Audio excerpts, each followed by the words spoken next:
que farei para herdar a vida eterna? E ele lhe disse: o que está escrito na lei? Como lês? Apenas esses 2 versículos. Senhor nosso Deus, nosso Pai. Pai, eu sou carente totalmente do Teu dirigir. Eu sou carente do Teu Espírito, eu sou carente da Tua vontade, eu sou um vaso. Como vaso eu só posso ser cheio se Tu me encheres. Eu só posso ser usado se assim for a Tua vontade. E nesse momento, Pai, eu peço a Ti que o Senhor venha falar conosco através da Tua palavra nesta manhã. Que não seja eu, mas apenas o vaso portador da Tua vontade. Aprovam a palavra do Senhor.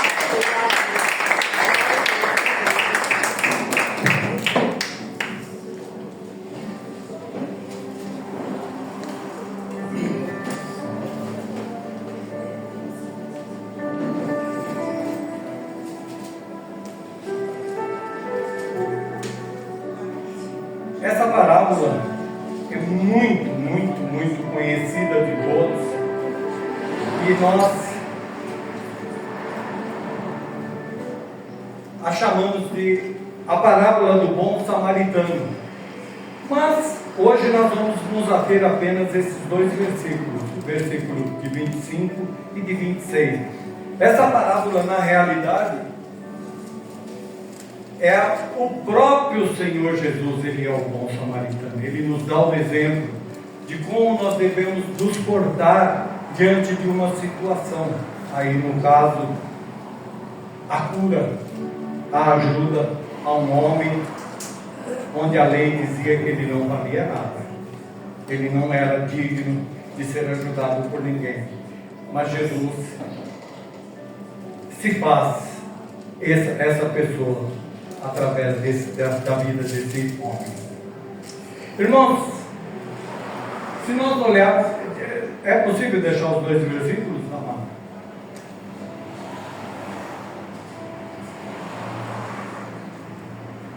Nós vamos notar que um certo doutor da lei, esse doutor da lei, ele não tem interesse nenhum em buscar o reino de Deus. Por quê, pastor? Note que ele fala: como eu hei de fazer para herdar a vida eterna?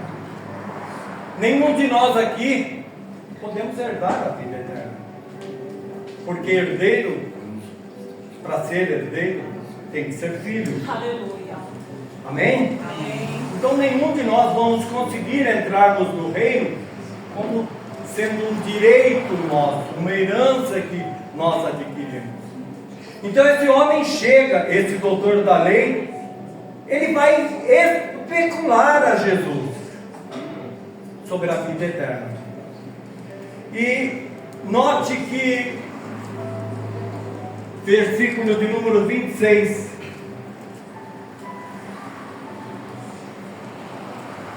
e ele lhe disse: quem, amados? E ele lhe disse: quem? Jesus. Jesus. Jesus responde, irmão. Jesus responde a pergunta desse homem, desse doutor da lei? Não responde.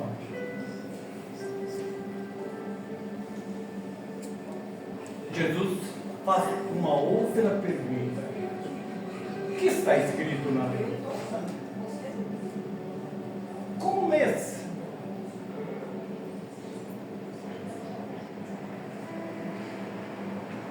Há coisas que Deus vai fazer com que você mesmo, de uma forma introspectiva, responda. Deus quer nessa manhã nos mostrar algo, porque muitas vezes, pastor, amados, amadas, a resposta está dentro de nós, mas às vezes a preguiça ou outras coisas fazem com que não cheguemos àquilo que Deus quer nos falar. Há coisas que dissemos e não fazemos. Lembrem-se que quando Herodes viu os 3 magos, Herodes inquiriu a eles: aonde nasceu? Onde está o menino que nasceu? Eu quero vê-lo, eu quero adorá-lo. Mas o Herodes queria adorar? Não. Herodes, na realidade, queria saber aonde Jesus estava para o sacrificar. Pastor, o que o senhor está querendo dizer com isso? O que a palavra disse: a coisa que nós falamos da boca para fora, mas não temos responsabilidade nenhuma. Mas lembrem-se de uma coisa: tudo que nós falamos ou pensamos, Deus já conhece. Amém. Às vezes eu chego num determinado lugar, me dá um copo d'água, mas eu não tenho sede. Às vezes também eu peço algo para comer, mas não tenho fome. Mas Deus é aquele que conhece as nossas necessidades. Glória a Deus. Mestre,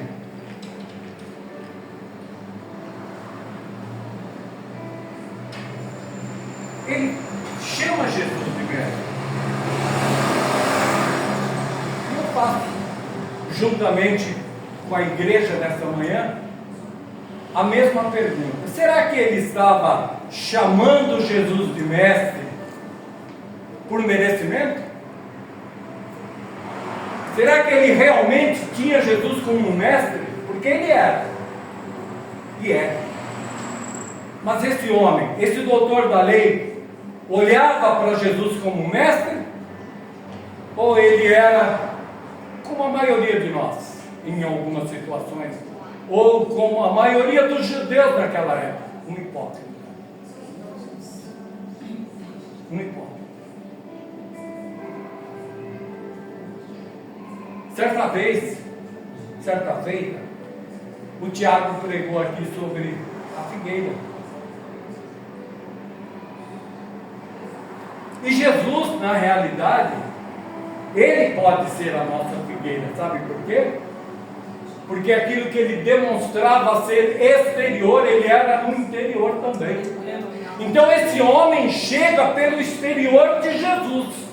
Ele viu que Jesus fazia sinais e maravilhas, então ele chega e o chama de mestre, porque Jesus era mestre.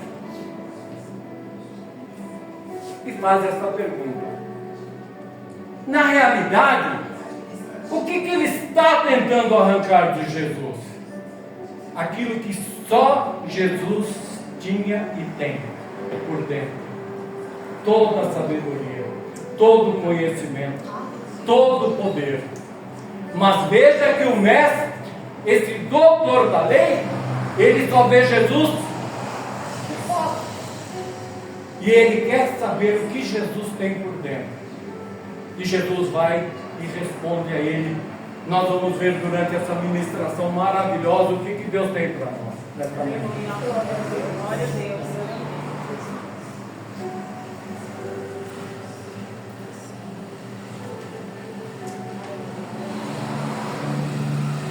Ele não vai a Jesus até, como eu disse, por honra, mas ele vai por hipocrisia. E nessa manhã eu quero dizer para você que Jesus não veio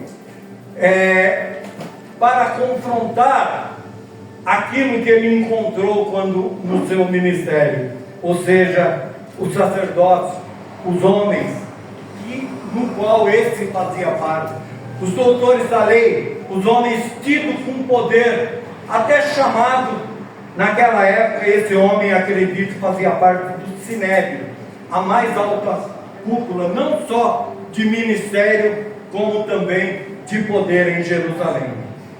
Então Jesus veio se opor a esse tipo de afronta, esse tipo de egoísmo que existia nessa época, a esse tipo de pessoas. E Jesus veio e começa a querer reorganizar os sacerdotes daquela época. Para reorganizar os sacerdotes, Jesus precisava que alguém começasse. Essa pessoa nada mais é do que João Batista. E Jesus, como a própria Bíblia havia nos ensinado há muitos anos, Isaías já falava que viria um que seria o precursor de Jesus, aquele que abriria os caminhos para que o ministério de Jesus fosse implantado na terra. Quem é essa pessoa? João Batista. Até porque temos que explicar por que João Batista veio, porque durante 400 anos houve um período interbíblico. Desde que Malaquias, no capítulo 2, versículo 1 a 9, se for possível coloque, Deus iria fazer uma cobrança a quem? A sua casa, que eram os sacerdotes. Ele iria começar exatamente por onde ele começa? Por nós, que somos a sua casa. Tá bom o som? Tá bom. Malaquias 2, de 1 a 9 diz assim, ou se quiser deixar só o 9, vai dar para entender. Por isso também, eu vos fiz desprezíveis e indignos diante de todo o povo, visto que não guardaste os meus caminhos, mas fizestes acepção de pessoas. Deus está falando de quem? Do sacerdócio dele. Deus está falando da tua casa. E eu quero que você saiba nesta manhã que Deus começa pela minha vida, Deus começa pela sua vida. Quando há um confronto, quando tem que haver um conserto, nós temos que ser os primeiros.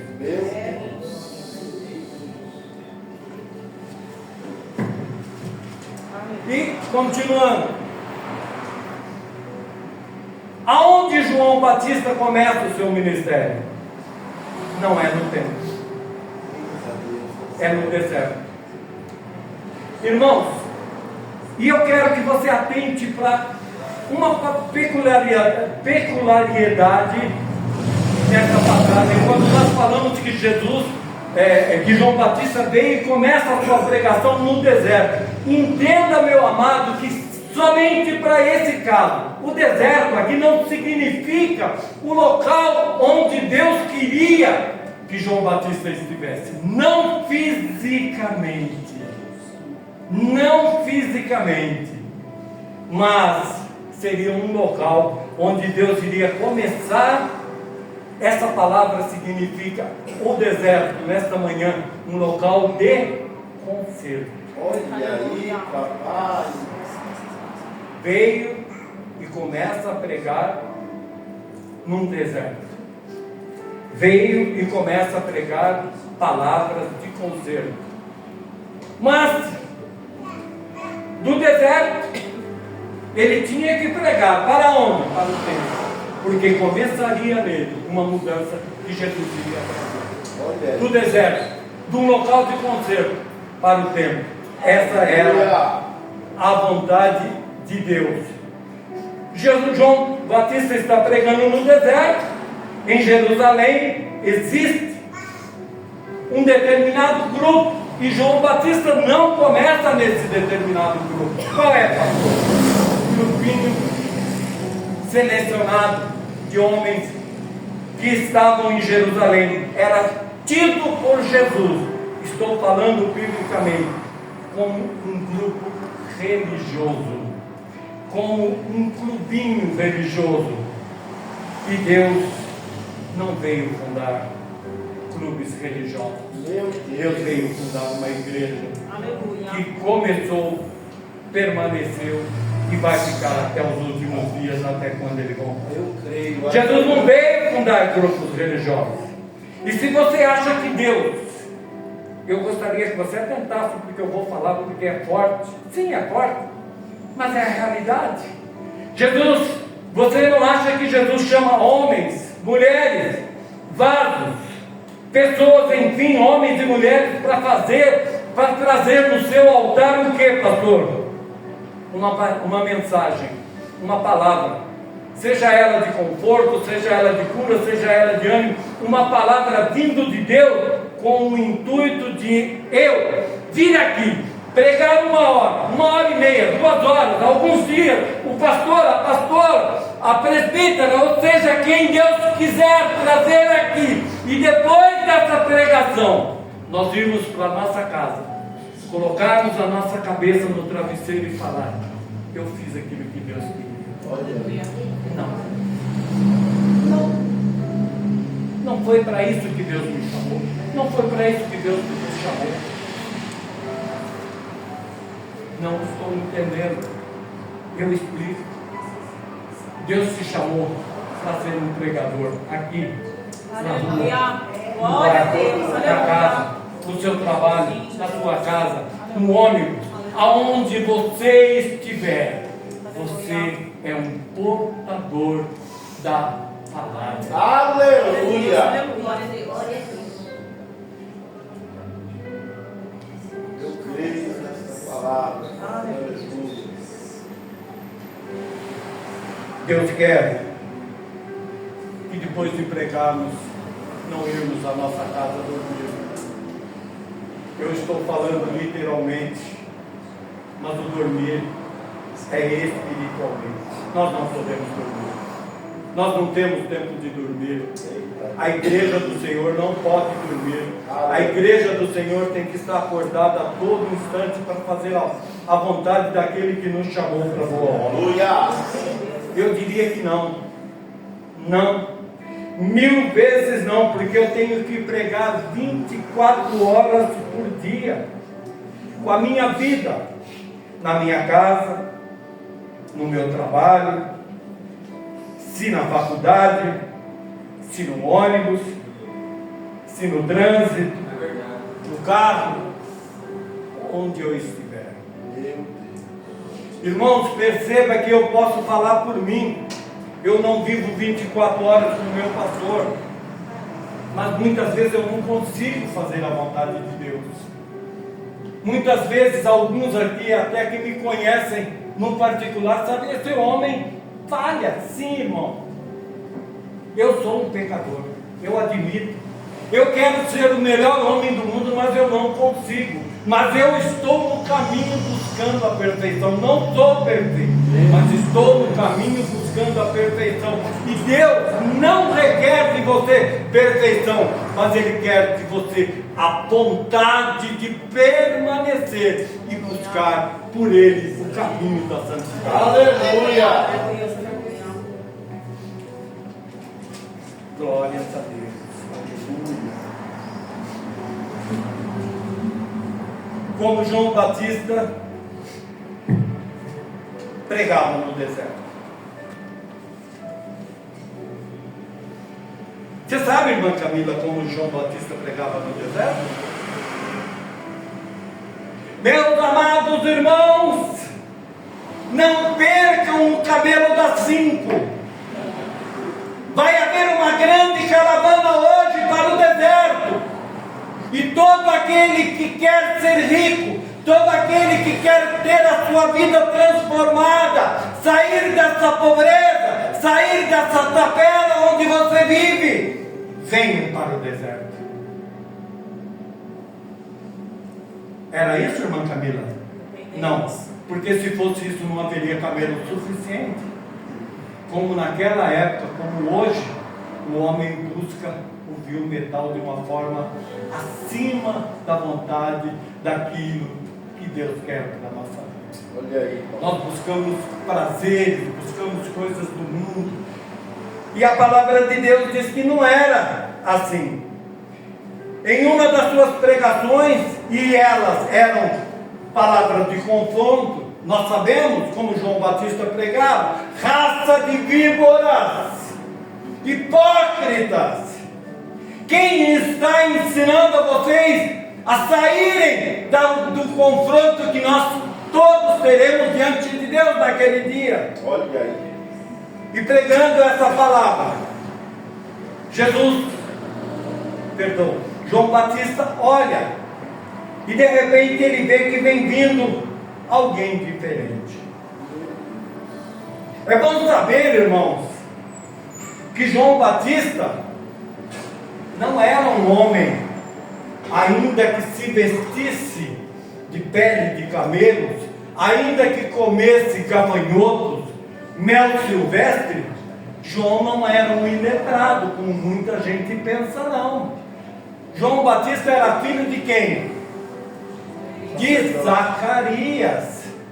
João Batista era filho de um sacerdote. Ele viu seu pai o ensinando, porque todo judeu era instruído na lei. Todo judeu chamado era instruído na lei. João sabia da lei, João sabia dos ofícios do seu pai, João tinha um conhecimento sim bíblico. E esse João Batista estudou para ser sacerdote. A sua mãe também era de uma linhagem em que permitia, em que ela pudesse também ser mãe de um sacerdote. João conhecia o processo da justificação. Olha aí, papai. Muito mais do que eu e você. O que é, pastor, esse processo da justificação? Não sou justificado por aquilo que eu faço. Sou justificado pelo sangue de Jesus Cristo. Aleluia. Glória a Deus. Aleluia.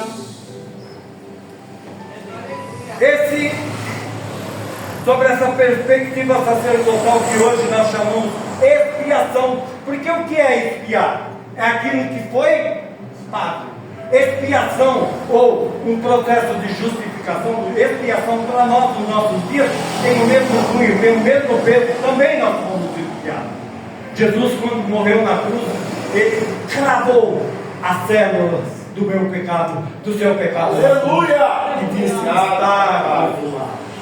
E João se lembra do que aprendeu com seu pai, o sacerdote Zacarias.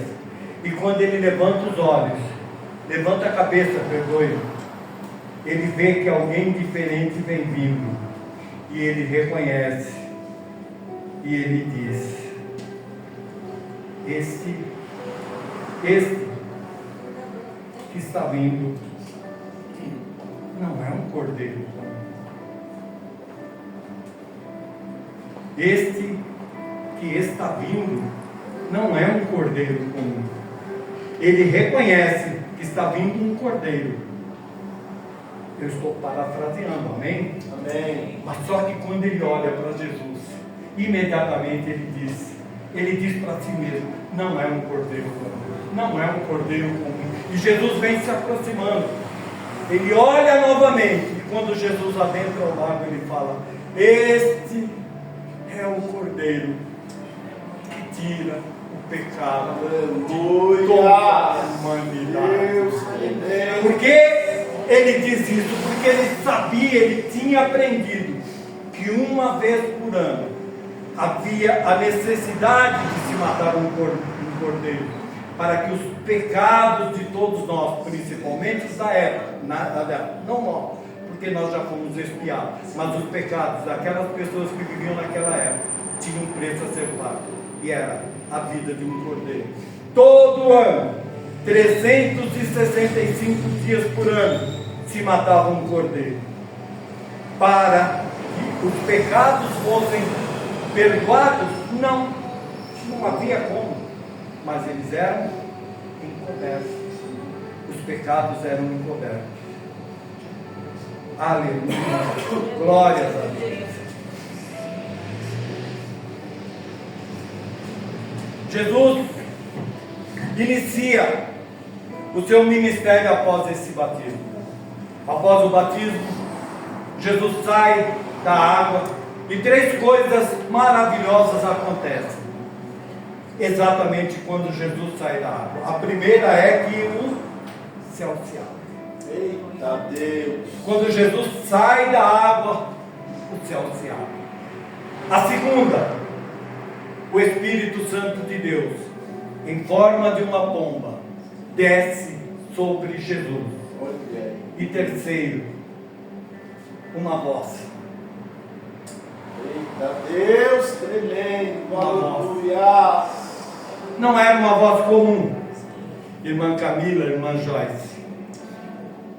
Não era uma voz comum, porque a voz não se dirige a Jesus, a voz não se dirige a João Batista, a voz se dirige a todos que ali estavam. Glória a Deus. E uma voz diz: esse é o meu filho amado, em quem eu tenho prazer. Eu aplaudi. Deus,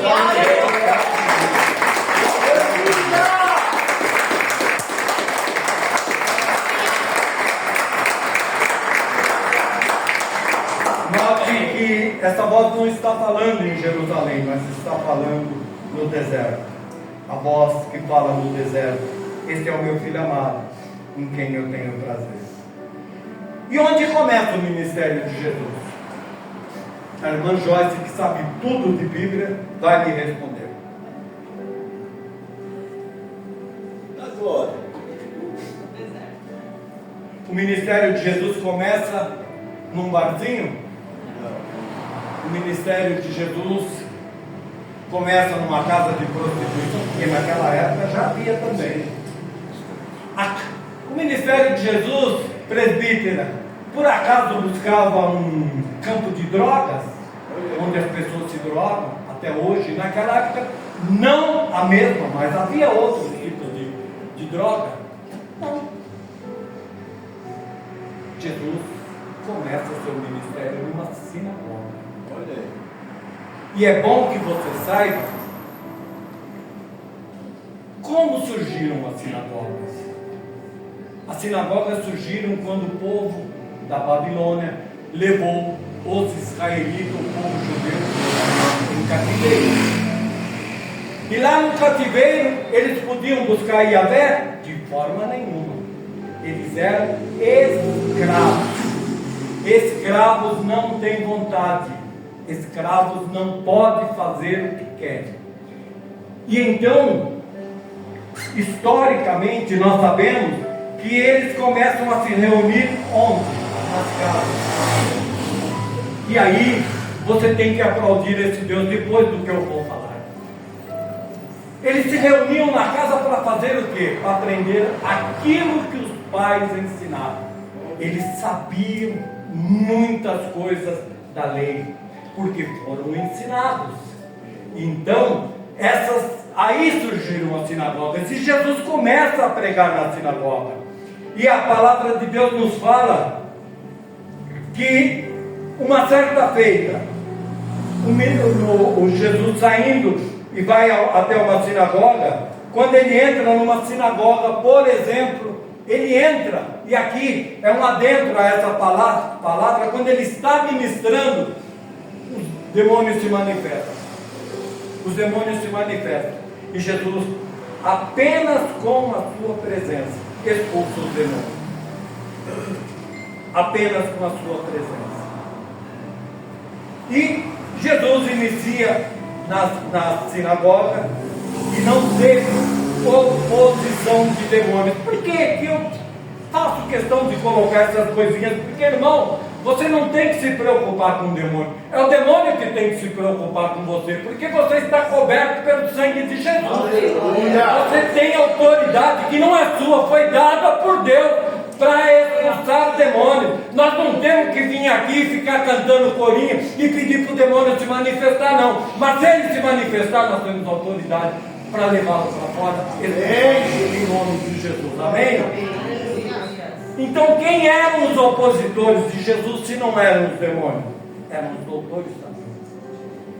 E aqui, entenda-se que praticamente todo o sinédrio fazia parte dessa oposição. Por que eu estou falando isso, irmãos? Porque evangelho não é aquilo que eu falo. Evangelho é aquilo que eu vivo. Não adianta eu falar que eu sou um pastor, não adianta falar para vocês que eu sou um homem íntegro, isso, aquilo, mas se a minha conduta não condiz com o que eu falo, eu estou fora desse caminho. Herdar a vida eterna. Herdar a vida eterna. Me dá essa revistinha aí. Traz aí para mim, por favor. Então, aquele doutor da lei chega e fala: mestre, o que hei de fazer para herdar a vida eterna? E Jesus olha para aquele mestre da lei e fala: aqui está a cartilha. Pega, depois você devolve para ele. Não é uma cartilha. Não foi isso que Jesus disse. Jesus não responde e faz outra pergunta. Porque muitas vezes nós perguntamos coisas para Jesus, prestem atenção, que Ele não vai responder no ato. Prestem atenção. Nós fazemos durante a nossa caminhada com Deus algumas perguntas que muitas vezes Ele pode não responder no ar. Marta e Maria, por exemplo, se o Senhor estivesse aqui, não teria motivo. O que Marta e Maria queriam de Jesus? Uma cura. Jesus tinha muito mais. Eita! A ressurreição. Aleluia! Jesus tinha que mostrar e provar que Ele verdadeiramente é o dono da vida. Certa feita também, quando Deus criou o Éden, colocou Adão, e Adão falha, e ele peca. E a palavra de Deus diz que por toda a tarde Deus ia conversar com Adão. E Deus, mesmo depois do pecado, Ele não muda a sua trajetória. Ele vai e pergunta para Adão: Adão, cadê você? Adão, cadê você? E eu pergunto a vocês nessa manhã: Deus sabia onde Adão estava? Sabia. Mas Deus queria que ele respondesse aonde ele estava. Cadê você, Adão? Da mesma forma, Caim, quando mata seu irmão, Deus inquire Caim e fala: cadê Abel? E Caim até responde de uma forma áspera para Deus: por acaso eu sou guardador do meu irmão? Olha aí. Por acaso eu sou guardador do meu irmão? Mas por que Deus pergunta, meu irmão, minha irmã, se Ele já sabe a resposta? Prestem atenção. A conclusão que eu chego é que Deus quer nos falar através desse entendimento. Deus muitas vezes nos pergunta dos nossos erros, porque Ele quer que o nosso arrependimento seja maior que o nosso pecado. Deus muitas vezes pergunta para mim: Nivaldo, por que você fez isso? Porque Ele quer que o meu arrependimento seja maior que o meu pecado. O meu arrependimento tem que fazer com que as pessoas em volta de mim vejam Jesus, não através do meu pecado, mas através do meu arrependimento. Então o meu arrependimento tem que ser mais escandaloso do que o meu pecado. O que está escrito na lei? 10:26, por favor. Jesus questiona esse homem.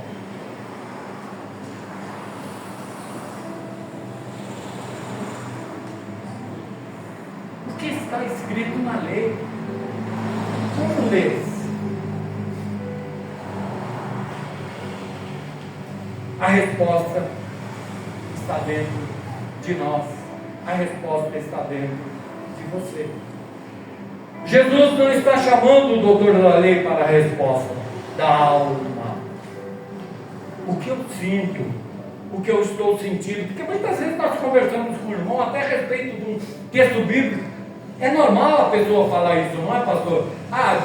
Eu vejo assim, eu sinto assim, olha, eu estou lendo assim, eu estou vendo assim. Mas não se esqueçam de uma coisa: nós temos uma tricotomia, nós somos formados dessa forma. Nós temos um corpo, nós temos uma alma e nós temos um espírito. E Deus não fala conosco através da nossa alma, Deus não fala conosco através do nosso corpo.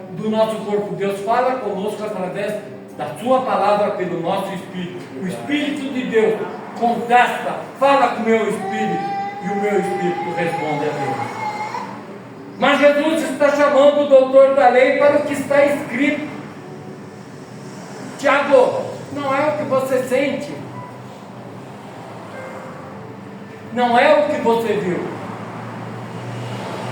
não é o que você gosta, não é o que você quer.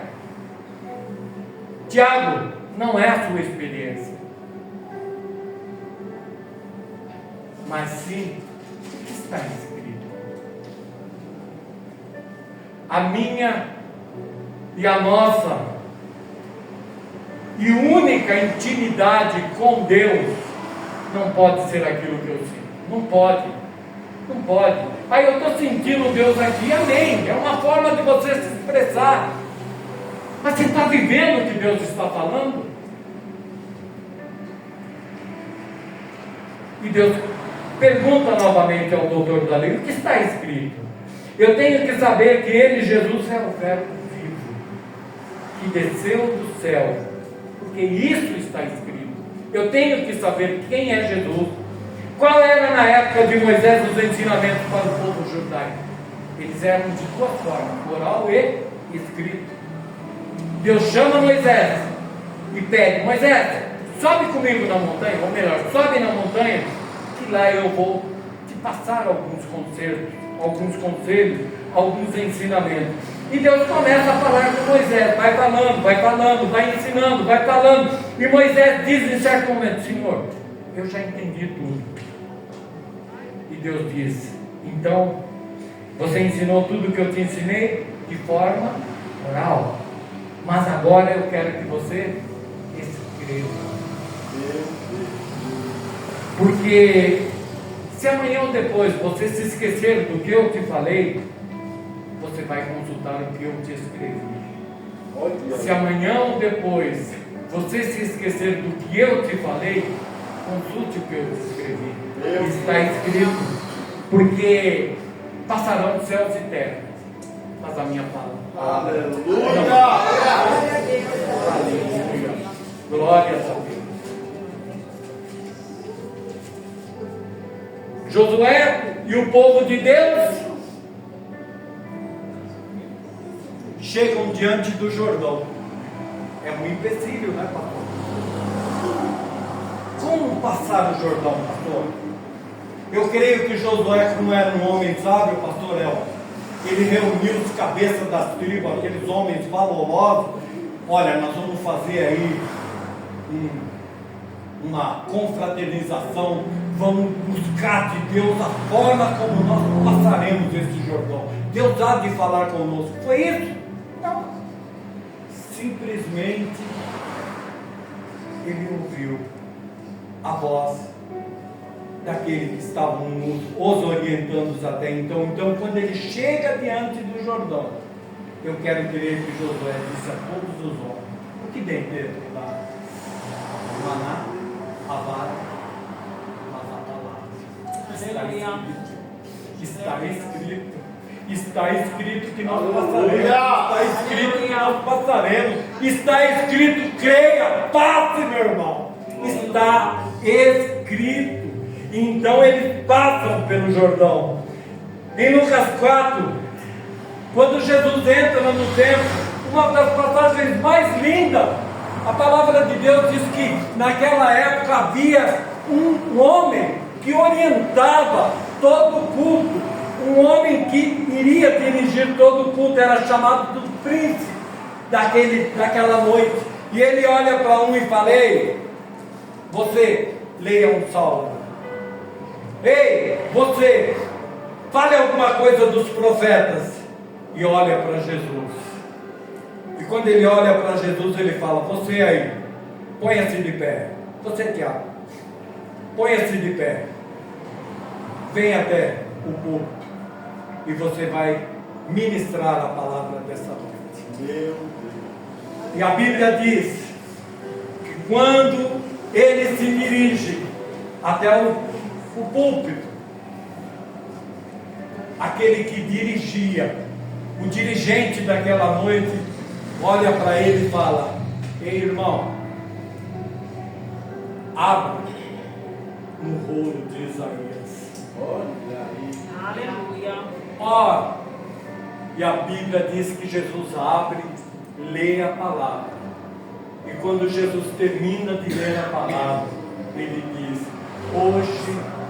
hoje se cumpriu está escrito. Eu vou repetir mais uma vez: hoje se cumpriu o que está escrito. Hoje se cumpriu o que está escrito.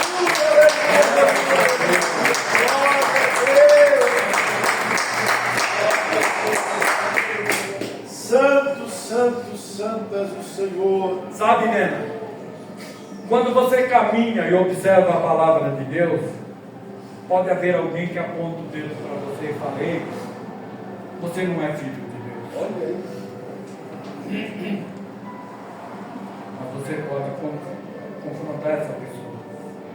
Está escrito que eu sou, então eu sou. Está escrito que eu sou, então eu sou. Também vão dizer que você não tem direito à salvação, né? Vão dizer que você não é salvo, que você não recebeu o perdão. Mas aonde superabundou o pecado, superabundou a graça. Então, se está escrito que você é salvo, você é salvo. Não importa o que dizem, o importante é o que está escrito a teu respeito. O apóstolo Pedro, numa das suas cartas, ele diz que a palavra de Deus não está, a Escritura não é sujeita à interpretação particular. Eu não posso chegar aqui e falar: irmão, eu acho que essa passagem é tal coisa. Eu não tenho condições de interpretá-la, mas eu tenho que ler e saber aquilo que está escrito, e aquilo que está escrito vai se cumprir. Aleluia! E por fim, irmãos, nós sabemos o que Jó passou.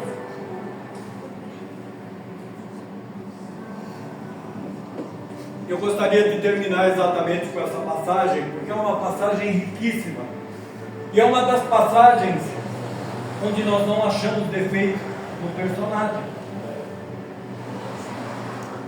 Quem pode dizer que Jó murmurou?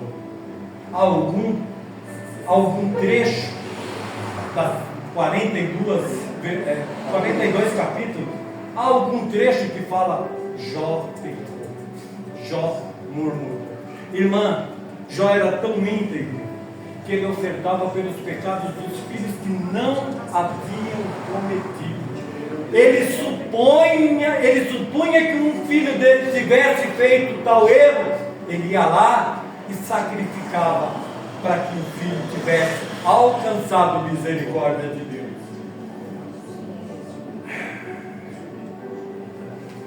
Então, por tudo isso, nós não podemos e não achamos na Bíblia alguma coisa de que pudéssemos apontar para o nosso irmão Jó. Mas Jó poderia ter pensado: por que não? Por que tudo isso me aconteceu? Mas ele não pergunta, ele não questiona. Mas está escrito que Deus vem. Coloca aí, meu irmão, Jó 38, 2.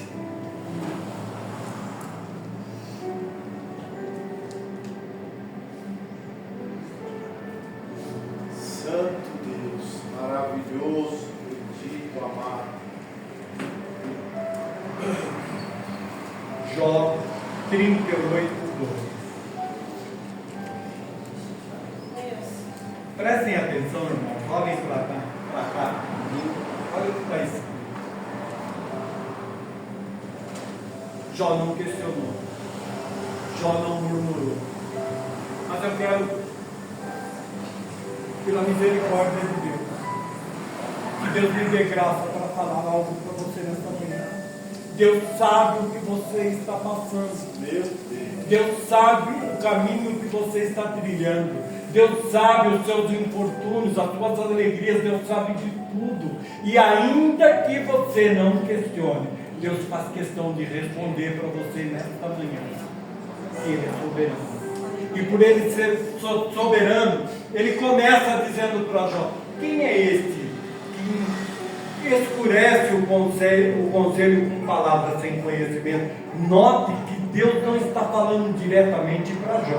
Deus está falando para os amigos que tomaram as dores de Jó, e uns diziam que ele tinha pecado, outros apontaram certas coisas, e Deus fala para Jó: quem é este? Quem é este? Pastor, por que Deus não falou diretamente com os amigos? Porque os amigos não tinham conhecimento de Deus. Conhecimento no sentido de falar abertamente a Deus. Então Deus começa a falar. Quem é ele? E Deus responde a Jó com 56 alternativas. Nós precisaríamos de um culto para Deus dizer da grandeza dele o que ele falou para Jó. Quem fez isso? Quem fez aquilo? Quem criou o céu? Quem deu ordens ao mar? Eu digo ao mar, até aqui você vem, daqui para cá você não vem. Quem criou o animal, que é chamado até de um nome esquisito, perdoe-me, eu não deveria nem ter citado, porque eu não lembrei, do dragão no mar, mas Deus questiona todas essas coisas e diz para ele, aonde você estava quando eu fiz? Como que Deus chegou até Jó? Através de um redemoinho. Então Deus quer dizer para mim e para você nessa manhã, minha irmã Carol,